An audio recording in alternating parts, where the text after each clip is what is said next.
The following is a critical incident community briefing from the Ontario Police Department. The purpose of this video is to share information on the events surrounding an officer-involved shooting that took place on Thursday, May 30th, 2019. At 2:18 p.m., Ontario Police Dispatch received a 911 call from a man indicating that his daughter, Araceli Arias, was in the backyard of their home in the 400 block of West Maple Street, and that she was armed with a gun and was trying to kill herself. Dispatch also learned from the caller that the female had possibly fired the handgun into the air before officers had arrived on scene. 911, what's the address of the emergency? This is the emergency. My daughter is in the backyard. She got my gun. She wanted to kill. She wanted to kill you? No, we kill here. She what? She wanted killing here. This is a residential property with a large lot containing multiple old cars, small structures, and debris.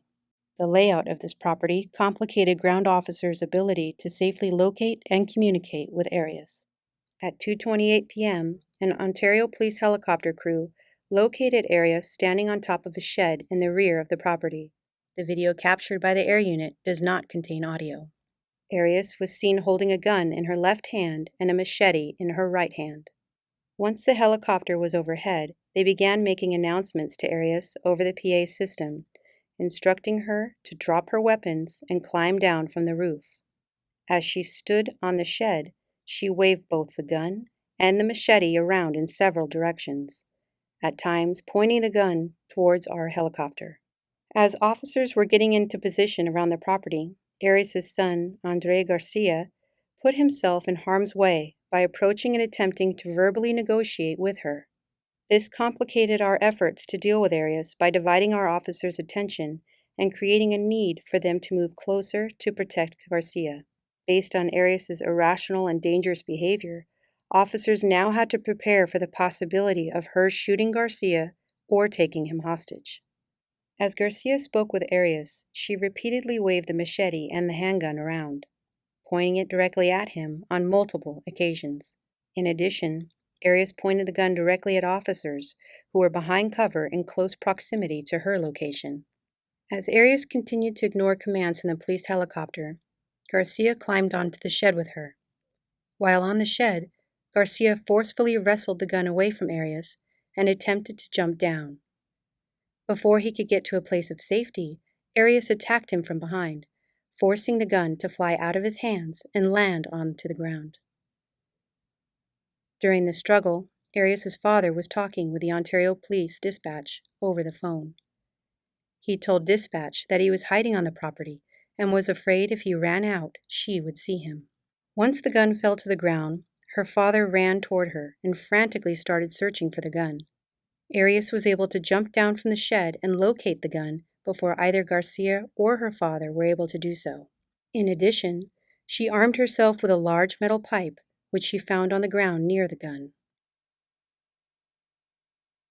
Out of fear that Arias might shoot the two men, a reaction team of Ontario officers, which included a K-9 team, quickly entered the property.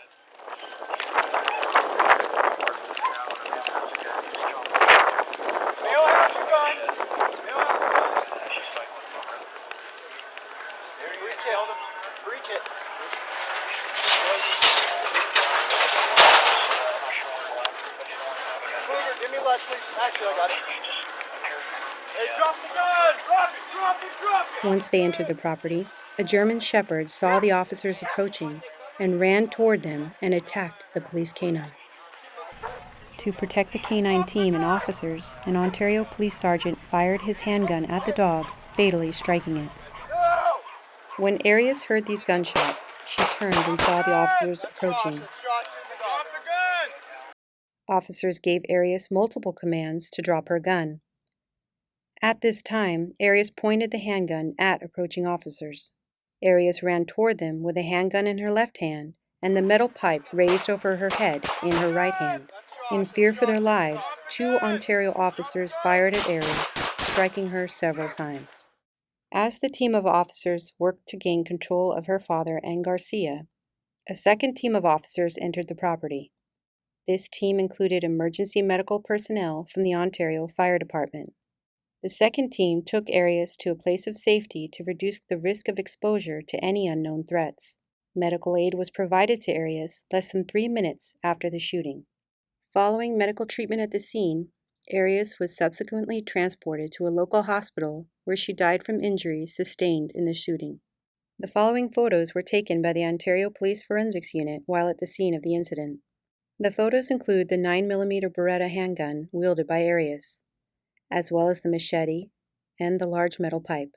The handgun had 1 round in the chamber and 2 rounds of ammunition in the magazine, ready to be fired. If, after viewing this briefing, you have any questions, please feel free to contact us through our department's website at www.ontarioca.gov/police.